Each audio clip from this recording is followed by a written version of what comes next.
présenté ñu gan gi laata nag ñu dugg ci waxtaan wi. jërëjëf Ahmed, gan gi tey annoncé nañ ko léegi Khafor Touré la nekk DG CGIS SA, membre la aussi de la task force républicaine, nekk premier adjoint au maire de Wakhinane Nimzatt. moom la ñuy dalal tey ginnaaw bi nga xam te nii dalal naa la maa ngi lay nuyu ci bët set.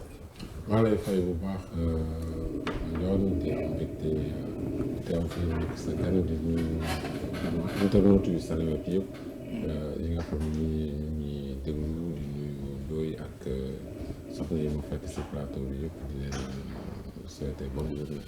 D'accord jërëjëf. Alors bi ma publier démb ba léegi te ne Khafor Touré lay dalal ci bët set, internautes yi ak réaction yi ponkalu maamu transhumant la ñuy wax boobu léegi ba ci commentaire yi loolu aussi loo ciy tontu. saa xeeri teel naa dal de. ah loo ci tontu. waaw lu ma si tontu je pense que Sénégal réew loo xam ne nii démocratie la. liberté d'expression.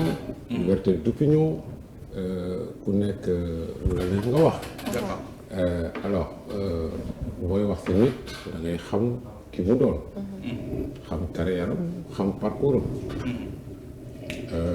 mun naa la defal cours magistral si politique Sénégal soo buggee. mais je pense que c'est pas l'ordre du jour et l'objet du débat.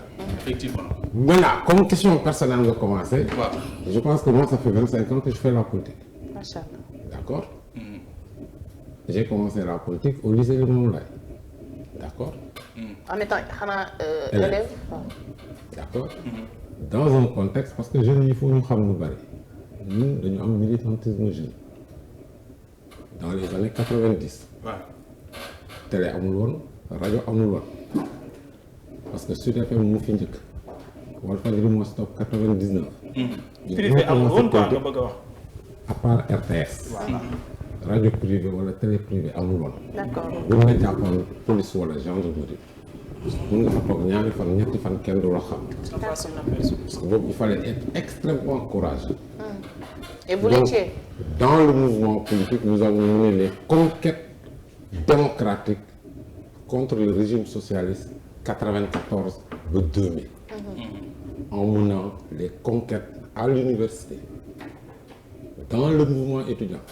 ma nekk délégué d'abord à l'assemblée de la faculté de lettres, l'assemblée du département, mouvement étudiant jóge fi ba am licence. continuer dem en France nekk le président de l'association des étudiants du nord de la France. def Sciences Po def IAE. continuer di def la politique parce qu'à l'époque nous étions des jeunes. nous faisions de la politique, nous étions engagés pour changer, pour apporter l'alternance, mais aussi nous avions pour mission de travailler à l'école et d'avoir une formation académique solide. Continuer, nous avons combattu pour l'alternance. Nous sommes des jeunes.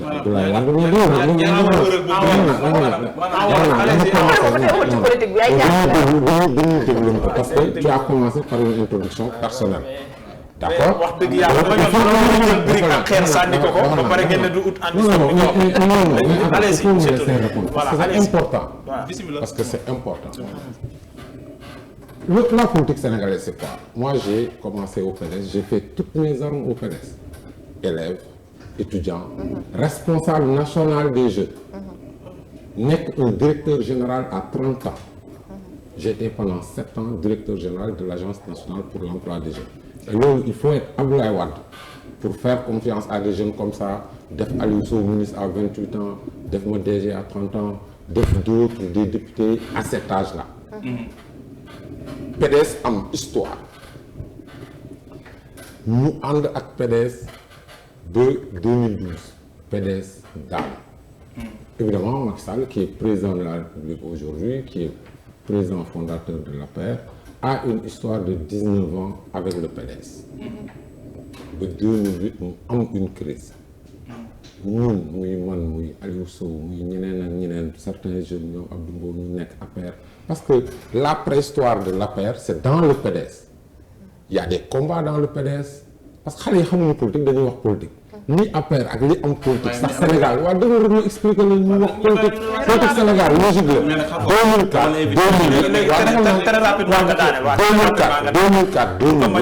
2004 2008 dafa am lu xew PDS ba aboutissement bi 2008 la ñenn ñi génn biir PDS créer APR ñeneen ñi gën ñi dañuy war a nekk PDS pour xeex vraiment parce que boobu problème génération du concret problème Karim Wade ñun on est avec Abdoulaye Wade bu pare 2012 man 2012 je suis le dernier DG bu Macky Sall wàccee parce que j'étais là pendant 9 mois on m'a demandé bàyyi parce que j'ai choisi d'aller dans l'opposition parce que ma conviction était que war nañ construire une alternative d'accord su ma neexoon ma noppi continuer je ne l'ai pas choisi ñu ñëw biir opposition ñu ànd parce que on pensait qu'il fallait construire une alternative ba Karim Wade am ay problème 2013 tout le monde sait tout le Sénégal sait que man ànduma Karim Wade gëw ma li muy def musuma ko gëm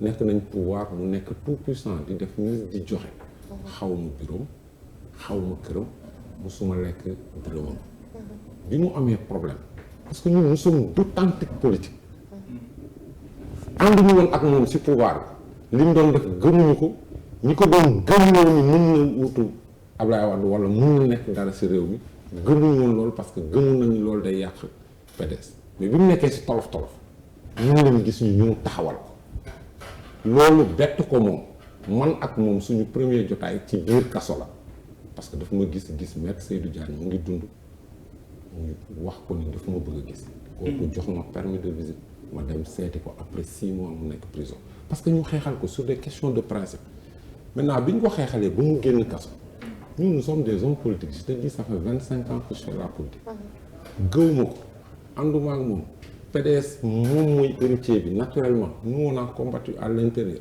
mais moi je continue mon parcours politique sur la base des relations sur la base des relations que j'ai avec le président Macky Sall. Je considère que dans le contexte et dans l'analyse et dans le prolongement de notre action politique que ce qu'il fait va dans le bon sens et que suñu compagnonnage politique c'est prétentieux de notre part de dire on va créer un parti, un mouvement gëwuma loolu. Donc je continue mon action pour le pays, mon action politique dans un cadre partisan boo xam ne ni méngoo na ak samay valeurs. C'est aussi simple que ça. léegi ma ñoon kon saa libéral la ba léegi. c'est libéralisme la ba léegi quoi léegi ma ñoon mu dugal question monsieur te yow laa faral ma ñoon dugalal sa question. bon dama bëgg sa ñu yàgg ci loolu c'était juste une question bu nga xam te ni bëggoon internet yi bëggoon nañ ñu leeral ko. mais c'est important. mais moi c'est aucune question ne me dérange. voilà léegi ñu avancé. léegi bëggoon naa madame Diagne wax ma xalaatam ci transhumance parce que débat la boo xam ne dafay ñëwaat tout le temps yow nan nga ko analyser nan nga ko jàngate surtout polémique bi bind ci Sénégal parce que moom dégg naa mu wax démocratie dégg naa mu wax li nga xam ne moom mooy liberté de ton mais sàmm sa kàddu tamit ci suñuy valeur la bokk. Bon, personnellement, les gens disent que c'est pas bien de le dire, je suis apolitique, je l'assume. Mais bon, quelque part, si li mu wax man xaw naa ci ànd parce que quand on est engagé pour son pays, je pense que celui qui est à la tête n'est pas important. Ce qui est important mooy yow li nga mën a apporter en tant qu'intellectuel et en tant que patriote li nga xalaat ne yow boo si investir tu peux apporter des choses. Maintenant, ce qui n'est pas bien loolu ci valeur la toog wax ba ñëpp xam nga tourner wax leneen loolu moom c'est pas bon, c'est anti-valeur. Mais le fait de pouvoir continuer. ñoom ñii nag loolu la ñu def. waaw mais bon ça c'est ça moom am mais je veux dire il faut qu'on soit sur un débat d'idées. La politique c'est quoi par essence et l'engagement dans l'espace public c'est quoi par essence? La politique c'est le champ de confrontation des idées. Quand on s'engage pour un idéal. On s'engage pas pour un nom. On s'engage sur un projet et un idéal. D'accord? La politique c'est quoi? C'est une doctrine, c'est une idéologie. Du affaire u nit politique. C'est vraiment être en dessous des idées et de comprendre c'est quoi l'engagement.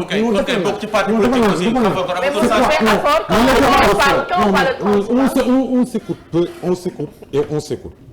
C'est-à-dire que c'est quoi la définition d'ailleurs même de la transhumance et de ces questions-là. C'est quoi la définition? C'est pour xas. Quelle est l'histoire politique? Il y a combien de partis politiques qui sont bâtis sur une doctrine ou sur une idéologie au Sénégal? C'est ça le débat de fond. Il y a quoi? Il y a le socialisme. Le socialisme a nourri combien de partis?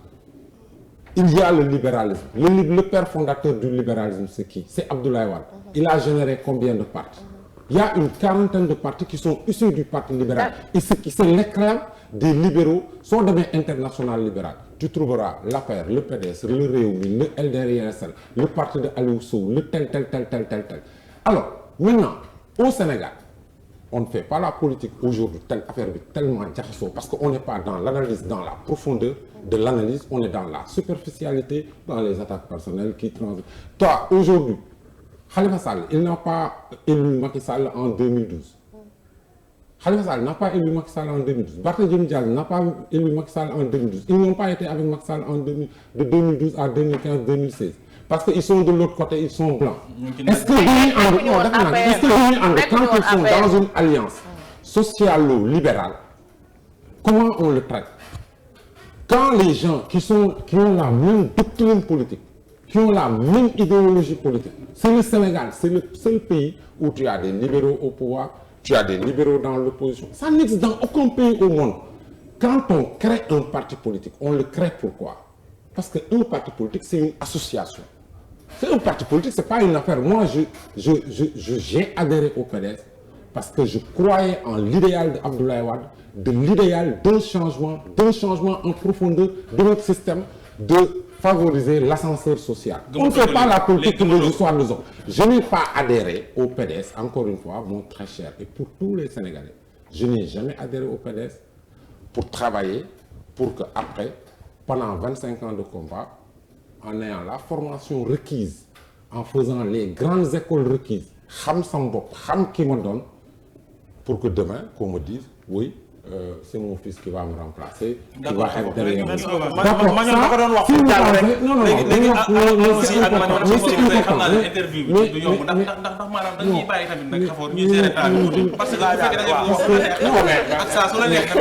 Mais je suis venu, tu me poses les questions qui te plaît. Il y a 10 000 questions. Maintenant, monsieur Khafo. Tu veux faire... Non, c'était juste en pensant. Maintenant, les gens ne pas en pensant. sama questionnaire aussi. Mais il faut qu'on passe quand même. Il faut léegi maa préféré taxaw ci. léegi monsieur Touré léegi daaneel allez-y daaneel très rapidement. Parce que moi c'est pas un sujet d'abord. mbir mi dafa mel ni dama métti. C'est pas un sujet qui me met mal à l'aise. Donc terminez très rapidement pour ñu jàll ci leneen. waaw. Parce que je suis dans le prolongement de mon engagement politique. D'accord. Bon, les gens parfois ils pensent que ça te fait mal ou ils le disent parce que mën nañ la xas li mu benn mag waxoon am na réew mi nooy jikkooyee mel ko am jaar-jaar am taxawaay bi ku la njëkk a yeewu ne la sangal sa taat daf la njëkk a yeewu yaa ngi dégg donc ce qui est important c'est la probité morale ce qui est important c'est les convictions man xas bi ñu mën a xas moi, ça fait 16 ans que je suis directeur général, depuis l'âge de 30 ans. Merci beaucoup, monsieur Touré. Wala xafoor détourné na. Wala xafoor jël na lu mu moom. Loolu dana ma metti sama papa wala sama yaay. Merci beaucoup mais leneen moom. Merci beaucoup. Allez-y Magnon. léegi xam nga fan yee ñu génn le président Macky Sall dafa jaarale ab projet de loi par urgence ci assemblée nationale mbir mi kat dana xëtt ne John Falla Budda ñu gaawantu ko ñu am ab poste ab premier ministre ndax kat man mii Union africaine laa jëm te foofee liggéey bi dana xaw a tar donc il faut ñu am premier ministre ñu jaarale ko par urgence jaarale lañu ko voie normale donc loolu aussi ñoo njort woon ne kat le président Macky Sall kat buñ génnee ci lii dina def premier ministre mais mu ne élection locale ba pare la koy def élection locale yi pare ba léegi muy pes di dóor waxagu ci dara est-ce que yéen ñi ànd ak moom aussi jotul tamit ngeen jël seen courage en main ne ko le président kat jot na nga samp premier ministre te loolu lay dëkk tamit s'il te plaît. Encore une fois réew charte réew président de la République constitution moo ko tënk. d'accord. li ñu def ci constitution le ëmb. d'accord. moom la constitution may prérogative mu nommer premier ministre. soo indee loi bu réinstaurer le poste ñu dugal ko dans l'ordonnancement institutionnel. li ci des mooy loi pour mu entrer en vigueur il faut un décret d'application. bien sûr. ni ci constitution. ci décret d'application. il y a une seule personne habilitée pour le prendre c'est le président de la République. une seule. bien sûr. On rentre dans les débats et les prérogatives du président de la République yow amoo ci looy wax man amoo ci li may wax photo yi ba ma toog benn nit la. nekk moom xam président bu génnee wax maanaam dañuy xaar fast track. lan la wax. bu génnee wax maanaam urgence la ko jaar ndax urgence boobu boobu ne mbir mi dañ ko yàkkamti dañ ko soxla. non ça c'est waaw mais déet aussi xafoor tamit wax tamit ñi ñi seetaan aussi ay borom xel lañu te dañuy xalaat bu ñu dox seen mayan dama bëgg quand même ñi nga xam te ni tey jii ñoom ñooy jiite souvent aussi tamit ñu bañ di lëre ñi nga xam te ne ñoom la ñu jiite nañu waxante li nga xam ne moom moo ci am le président Macky Sall dafa soxla woon premier ministre parce que dafa am ay responsabilité te noonu la ko waxee foog naa suma juum donc li ñu doon xaar ci moom mooy bu ñu ci génnee mu tabb ko mais ba léegi tabb ko loolu léegi lan moo tax lañ bëgg wala dañ koy bàyyi rek toog réew mi ci suñu constitution léegi def nañ ci beneen poste bu bees muy premier ministre te premier ministre mënut a existé wul loolu la ñu bëgg tamit. xam nga déglu naa la. waaw sa question mais man li may wax dafa leer. et je le dis pour les jeunes les élèves les étudiants qui nous écoutent les jeunes les élèves parce que on dit beaucoup de choses nëxësal en matière de loi il y a deux procédures pour faire une loi. Il y a la procédure ordinaire et il y a la procédure d'urgence. loolu affaire pour voir ñu voter ko assemblée la. ça n'a rien à voir avec l'application de la loi. D'accord? Le vote c'est l'assemblée, c'est législative. loolu ay procédure assemblée la. Ça n'a rien à voir avec l'exécutif. Il faut que ñu vraiment li ñuy wax mu leer. Une fois que la loi elle est votée, elle est promulguée. am na loi ci constitution mu tënk président de la république ne ko vote voix bi bu ñu ko voté décret d'application bi 6 mois la 3 mois la 1 an la amul maintenant mën nga ne président bi nommé na effectivement dans les motifs de la loi on a dit dans les motifs de la loi on a dit que le président comme dafa am ay charges Union africaine il est important que mu am ko seconde. On sort d'un contexte, mais l'opportunité de nomination d'un premier ministre, c'est une prérogative du président. Donc, jour bu jugé ni mën na ko def dana ko def. Et puis non sotlewu ma ko bon c'est une lecture que j'ai aussi en tant que on va dire administrative. Il faut dire aussi que contexte bi ñu nekk tamit am nañu ay événements de grande envergure yoo xamante ne Sénégal dafa nekkoon au centre. On a eu l'ouverture du stade, on a eu le sommet de l'eau qui n'est pas encore terminé et peut-être d'autres activités qui peut-être, en tout cas je donne mon avis en tant que technicienne, qui peuvent retarder cette nomination parce que forcément après le Premier ministre peut-être qu'il y aura aussi une réorganisation du gouvernement. Ça peut être des choses qui peuvent reculer un peu l'échéance. waaye jàngatkat yu bëri soxna si dañu ne élection yi ñu génn muy élection locale yi résultat yi nga xam te ni yéeme na lool ci seen côté mooy ñi nga xam ne ñoo nekk Benno Bokk Yaakaar ndax ñu ngi woy fu nekk naan am nañ gagné nañu 80%. ndekete yow 41% képp doo ko kese la ñu gagné moom moo tax seen njiit li kat ne boobu ba léegi di layaam yi ci tabb premier ministre loolu loo ci tontu. ah tey la waa tey. loolu bàyyi ba lecture bi ma am daal ci am. loolu bàyyi fa fort tontu si. ah bon mën na am monsieur Touré non xam nga bu ne 41% kese la am. kese. te mu amoon 50%. non ah kon demal ko allez-y. Tu ne peux pas comparer une élection présidentielle et une élection locale ou des pourcentages. Élection bu nekk ak élection. boo nee Macky Sall 41% la am effectivement la coalition au pouvoir à 41%. Mais la coalition de l'opposition qui dit qu'elle a gagné les élections à 17%. wax ko loolu continuer foofu les résultats la coalition au pouvoir Benno à 41%. La coalition qui dit qu'elle a gagné de l'opposition la principale à 17% de l'électorat.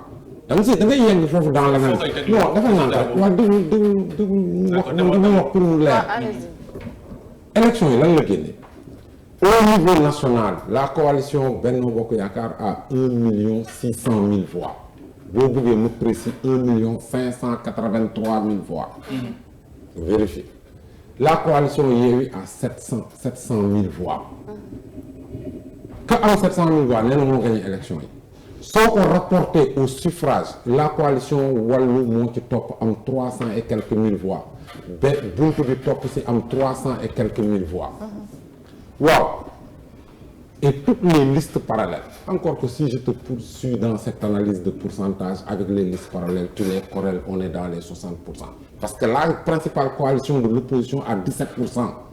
bàyyi leen liste dama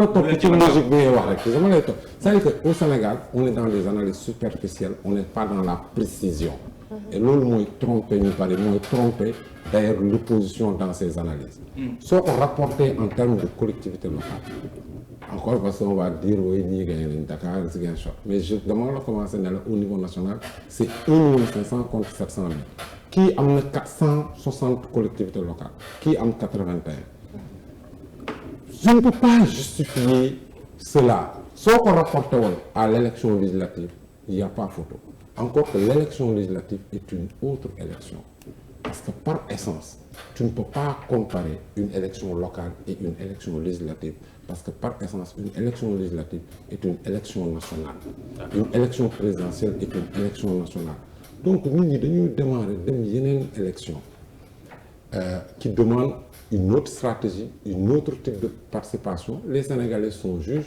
et les Sénégalais arbitreront mais xam nga ñun on est dans des débats politiques stériles les Sénégalais sont sur l'essentiel suñu xëyee dañuy dem liggéey wàcc toppatoo seen jàngu doom seen kii bu élection jotee ñu xëy dem voter bu ñu yeewoo lundi ñu dem voter mais nous on est là dans des débats stériles élection Sénégalais yi pare nañ ci élection locale yi depuis le 23 janvier élection législative bu ñu paree 31 juillet pare nañ ci ñu ngi jàll ci leneen donc la lecture simple et froide des chiffres c'est ça la réalité chacun peut maintenant sur la base de ces est libre sur la base de ces réalités et de ces résultats sortis des élections de procéder à une analyse et de faire sa stratégie pour aller aux élections. ñu wax ci li motivé woon ñaxtu yenn ci activiste dem mu di coowal parrainage bi nga xam te ni tamit yéen a ngi ci langaam war ne du leen ko bàyyi donte ne cour de justice bu CEDEAO nee na kat Macky Sall lii nga xam ne teg ci réew mi mu di parrainage bi baaxut benn yoon changé leen ko mais ba léegi yéen a ngi ci langaam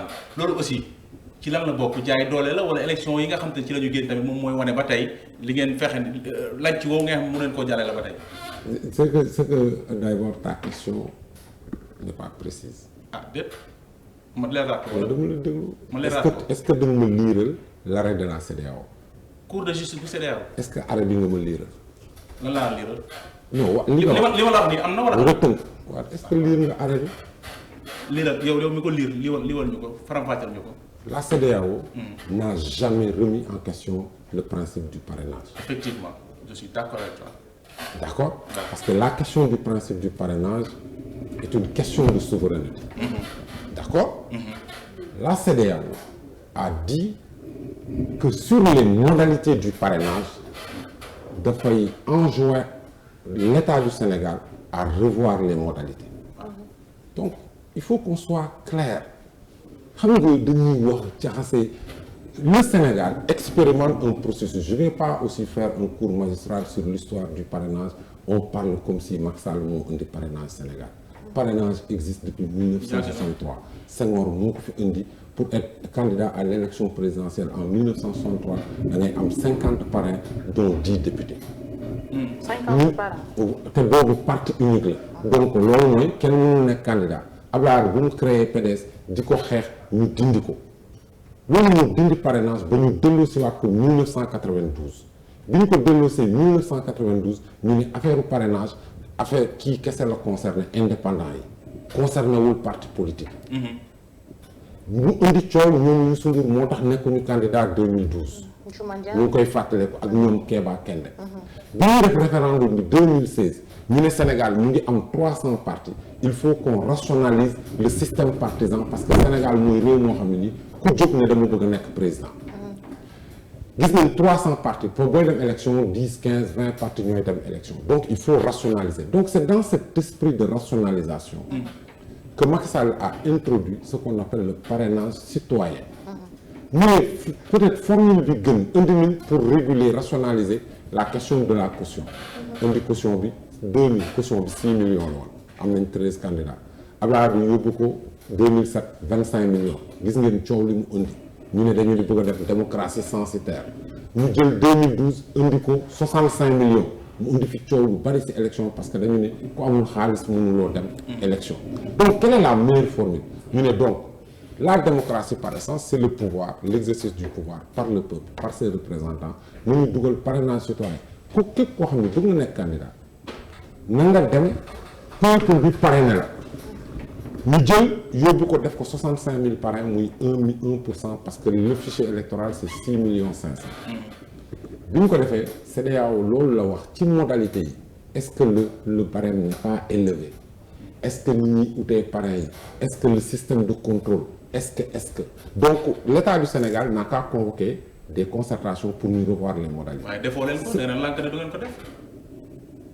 Ce qui a été fait, on a reculé les élections législatives, les élections locales de 2 ans. Ñu fàttali ni 2020, 2021, le dialogue politique s'est fait pendant 18 mois au Sénégal. Ñu am des points d'accord. Président Macky Sall ne su lépp loo xam ne ni consensus la suñu ñëwee mu signé ko ba mu des ñaar sur le bulletin unique et sur le président de la République chef de parti. Les gens, tous les acteurs du Sénégal tout amul benn parti politique bu signéwul ni d'accord na parrainage Sénégal élection législative élection présidentielle élection locale nañ ko dindi looloo tax parrainage amul élection locale ñu def ko ci code électoral donc suñu ñëwee parewaat ñëwaat le débat c'est pas vrai et sur l'arrêt de la CEDEAO on disait 1%. Aujourd'hui pour les élections législatives sur les modalités on a revu à la baisse 0,5 0,8. Maintenant, ce que les gens auraient pu discuter, est-ce que 0,5, 35, mais xam nga le coefficient électoral, on a un fichier électoral de 6 millions 500. Pour avoir un député, parce que le député ñu ngi koy désigner ci taayu population. Tey 165 députés la ñu am. Pour avoir un député, il faut minimum avoir 40 000 voix. 40 000 voix. boo defee liste fay caution am parrain pour nga am député il faut nga am 40 000 voix mais gis nañ 2017 47 listes moo am mais gouverner c'est organiser les modalités pour que élection mun a am est-ce que tey koo xam ne nii yow da ngay dem uti 40 000 voix ci peuple bi mais su la laajee 34 000 parrain mais xanaa yow sax dafa war a nekk entraînement ci yow pour que nga assurer ni yow boo demee élection di nga am benn député mais 47 listes lañ am 2017 sur ces 47 listes seules 5 listes 2017 ñoo am député ci coefficient électoral muy Benno Bokk Yaakaar muy PDS qui était sorti deuxième muy le PUR muy Abdoulaye Baldé d'accord ñi nga xam ne ñu ak Taxawu Sénégal mu tuddoon Manko Sénégal ak voilà Idrissa Seck 5 yooyu ñoo am député sur le coefficient électoral 13 listes ñoo nekk Assemblée nationale la ca des yëpp plus fort reste lañ amee parce que bu ñu joxee ci coefficient électoral bi pare dañuy xool plus fort reste ñu am 18 000 19 000 voix dafay am benn truc donc ça veut dire on avait 47 listes plus fort reste la ñëwee. bon bëgguma dugg ci débat yooyu. non juste pour préciser pour ñu xam je précise. Si on veut être dans la précision, voilà. si on veut être dans la précision de l'information, dans la précision. Donc si contexte yooyu bu ñu si nekkee parce que am député yombul mais quand vous avez 47 listes discours bi du leer ci Sénégalais yi. ku nekk lu la neex ngay wax. 47 personnes ñooy wax am temps d'antenne parce que la loi électorale ñëpp ñoo bokk ñoo tolloo temps kay am 10 000 voix kay am 2 000 voix ak kay am 1 million de voix ñooy tolloo temps de parole donc loolu les questions de fond au-delà des questions d'appartenance partisane man dama far wala faruma mais il faut qu'on organise notre système démocratique dans tous les pays du monde. d'accord nañ soo fa demee organisation bi. oui organisation bi yëpp C'est ça le débat sur le parrainage. Le débat de fond, c'est un débat de rationalisation et d'organisation de l'élection. D'accord yéen ñi organiser déjà dañu la far yéen a organisé ba pare. Non, c'est l'État du Sénégal qui organise. déet c'est ministère de l'Intérieur mooy organisé. Oui. te ñoom dañoo far autorité dafa far te bu yow ngay organiser élection. Mais le ministère de l'Intérieur, c'est une administration. léegi loolu aussi dafa histoire daf ñuy won lu nga xam te ne aussi dafay teyal xelu nit ñi. Oui. ndax ci atum 2019 su ma juumul. am na jamono jooju kii di ministre bu ñu nekkoon ki nekkoon premier ministre bu Abdallah Dionne. ne kat mbir yi tey leen juróomi nit képp donc kese ñooy bokk ci élection yi. mbir yee génn avant même ñuy xam résultat. avant ñu xam résultat yi mbir yee génn mu mel ne ab montar bu ñu réglé woon rek mu ne karaj mbir ya nekk noonu loolu aussi day teel xel nit ñi tamit nag sëñ bi xam nga xam nga xel bu xam nga suñu duggaate parce que pour Abdallah bi muy wax loolu maa ngi ci salle. waaw maa ngi toog jàkkaarloog moom. bon dafa ne. ñuy fëgg seen dënn bi dañuy nekk candidat. waaw gëm naa ni suy parrainage bu ñu demee parrainage ñuy nekk candidat du mat sax du mat lim du mat la wax de mais bon bref comme yaa ngi du mat sax limu juróomi baaraam. du mat juróomi baaraam quand ça tombé 5 les gens font les monsieur Touré tombé waral ay gàllankoor wax les gens font les extrapolations les gens font les d'accord léegi ñuy wax ci coow ci ponk mujj bi mais ce qui est important pour notre démocratie ce qui est important réew mu nekk partout dans les pays qui ont avancé les gens il y a des règles consensuelles sur le plan du processus électoral et sur les règles électorales ce qui est important c'est que nous on a tendance di def autoflagellation du dos si ñun mais mooy ñu am des règles consensuelles ñu am un consensus sur les règles démocratiques parce que jàpp naa ne wax naa la sànq xam nga Sénégal dans les ñun ñi nekkoon jeune dans les années 90 Sénégal 93 lañ am isoloir c'est-à-dire que soo daan voté dañu la daan gis donc on a fait beaucoup de conquêtes et on a fait beaucoup d'avancées il faut que ñu approfondir ñun ñoo njëkk a def Sénégal fii Afrique yooyu si isoloir ba ñëpp topp ñu ba aujourd'hui c'est banal l'isoloir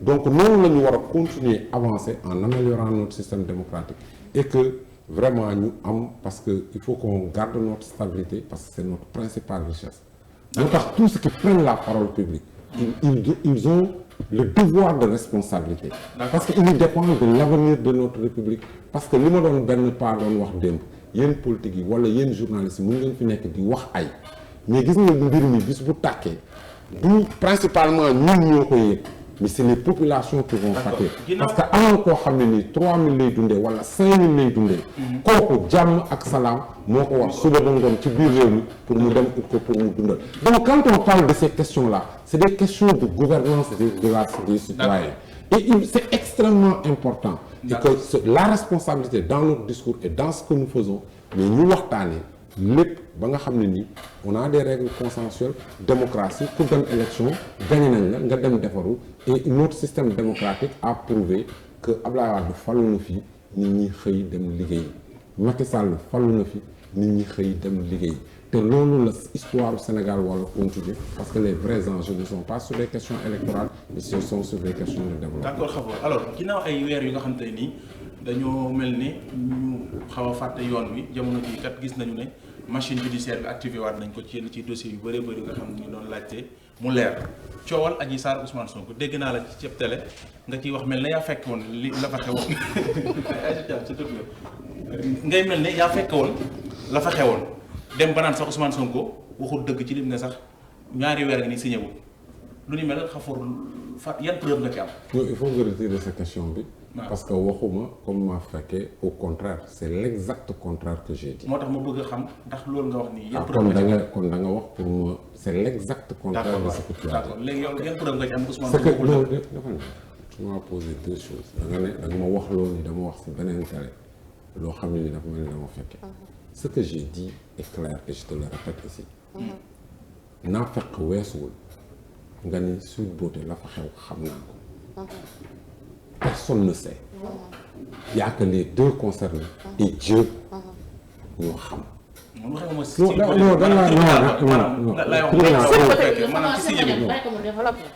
tribunal amul. j'ai dit loolu ñaari sénégalais la concerné.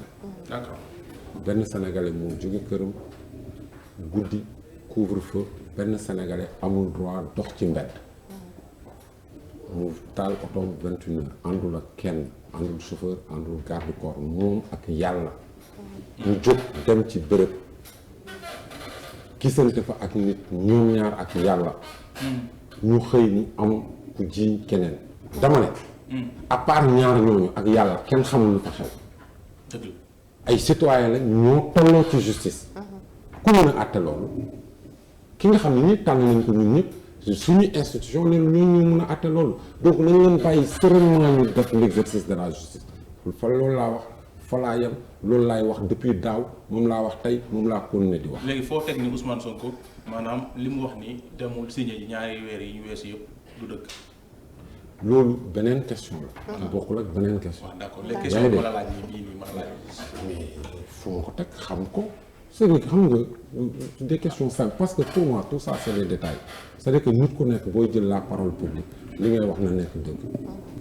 c'est tout c'est que c'est faux moi j'ai les preuves que c'est faux bu ma ko waxee léegi kenn demande c'est faux c'est-à-dire que li mu wax c'est clair c'est simple moi je suis pas dans les détails je ne suis pas dans la personnalisation je n'ai rien contre Ousmane Sonko absolument rien c'est un homme politique je suis un homme politique il fait sa politique à sa façon je fais la politique à ma façon d'accord il a dit une contre-vérité moi je rétablis sama malade je sais que nee na dama wuyu ji ñaari yoon moi je sais que. mais en tant que Ousmane Sonko tamit est-ce que dina taw naan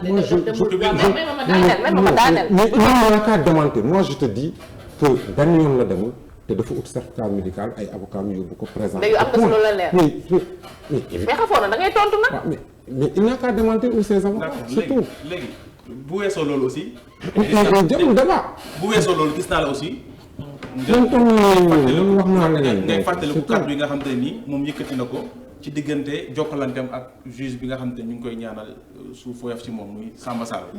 loolu aussi xafoor wax ko pour jaxase nit ki ak Sénégal yi la wala pour lan la. non nañ jàll ci leneen je pense que c'est ça pour moi.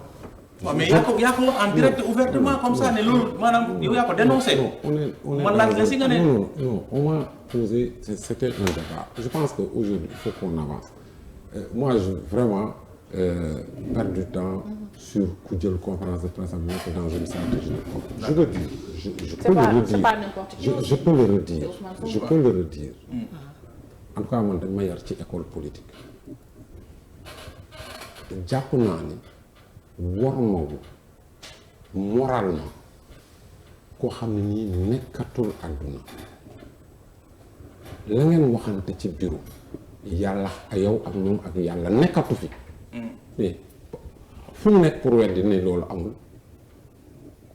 jarul wax c'est aussi simple que ça c'est juste une appréciation jàpp na ni te jàpp naa ni loolu mosuma ko gis ci politique Sénégal parce que aussi ñun je l'ai dit à l'entame de l'émission kenn mënuñu def leçon d'engagement politique dans ce pays et de combat non defal nank rek et de combat politique le Sénégal existe depuis indépendant existe depuis 1960 non le Sénégal existe le Sénégal indépendant depuis 60 ans tey ñun dañ ko hérité yàlla may ñu taxaw ñun di wax ci problème mu réew mi ëllëg dañ fiy jóge am nañ ay doom ñaan nañ yàlla li nga xam ne ni hérité nañ ko ay mag sàmm ko di politique di ko def ci ay textes ci ay normes ci yoon mu Sénégal continuer noonu ñun ñi ñëpp ñoo ne des humains dañuy effacer dañ fiy jóge ñeneen dañ fiy nekk mais on a une responsabilité donc su ma gisee loo xam ne mësuma ko gis ci politique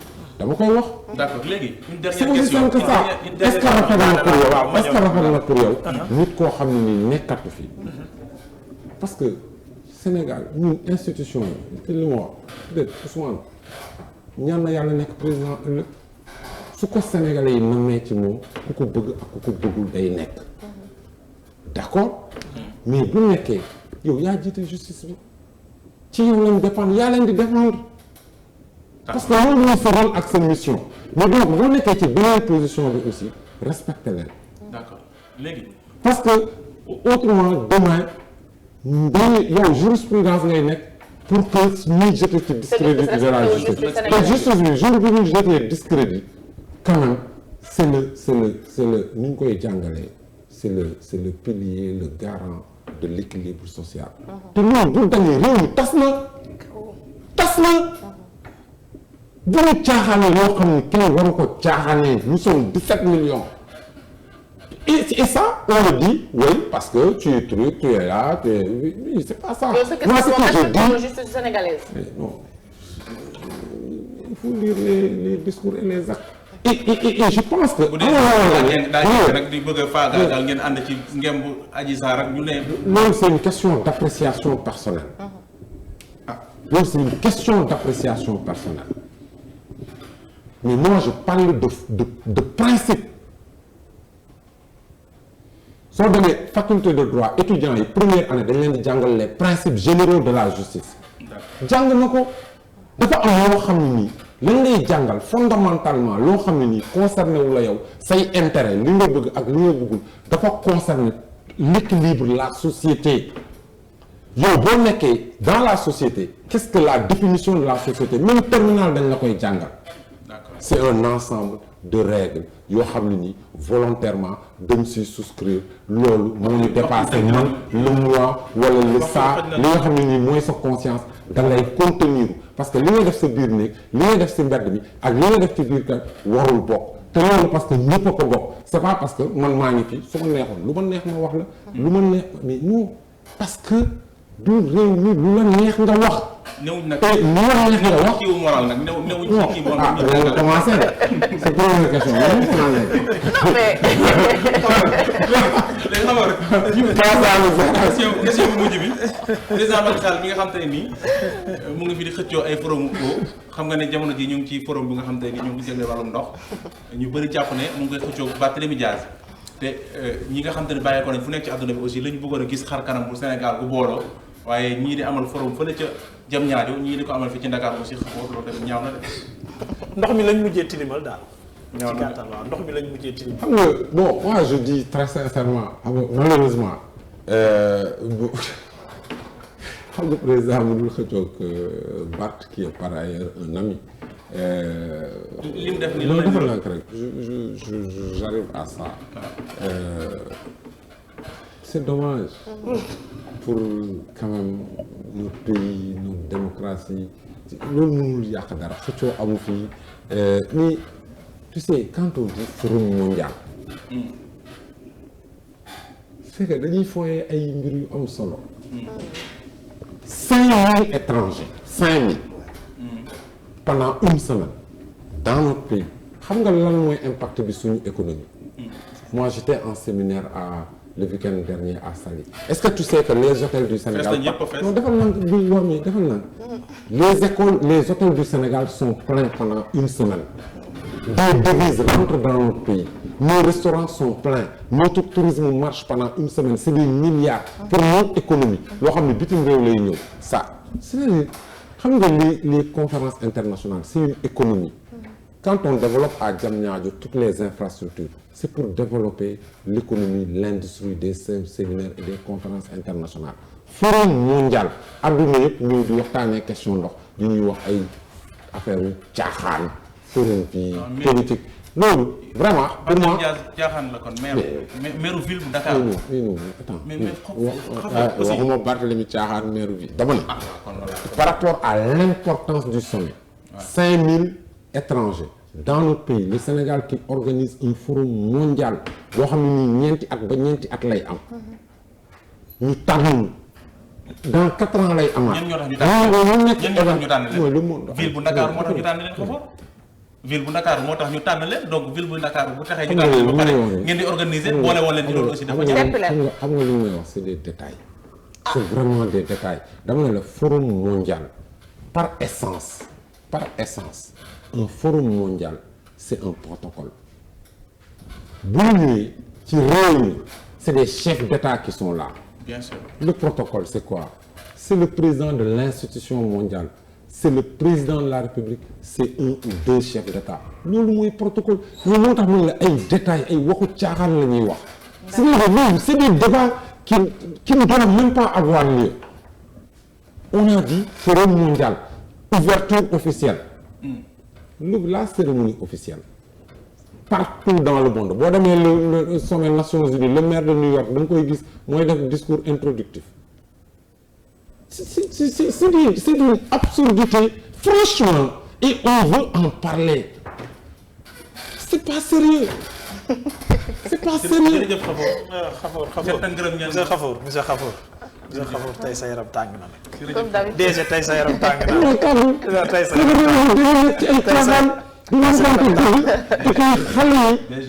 xale yi waxuñu leen dëgg te loolu moo tax mafia wax la neex fëlaale truc ci ma naan c'est vrai mais booy déjà mere na leen.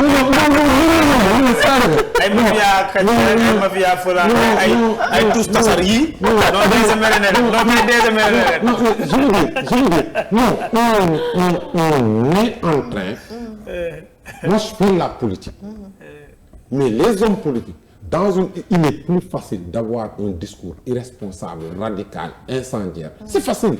Parce qu'on est dans un pays, moi j'habite dans la banlieue. D'accord. Si un discours incendiaire, boy top là, parce que boy, ils sont dans la souffrance, ils ont des difficultés, ils ont un problème d'emploi, ils ont un truc. Mais c'est pas le discours incendiaire qui règle ça. Le plus difficile, c'est l'action, c'est les solutions.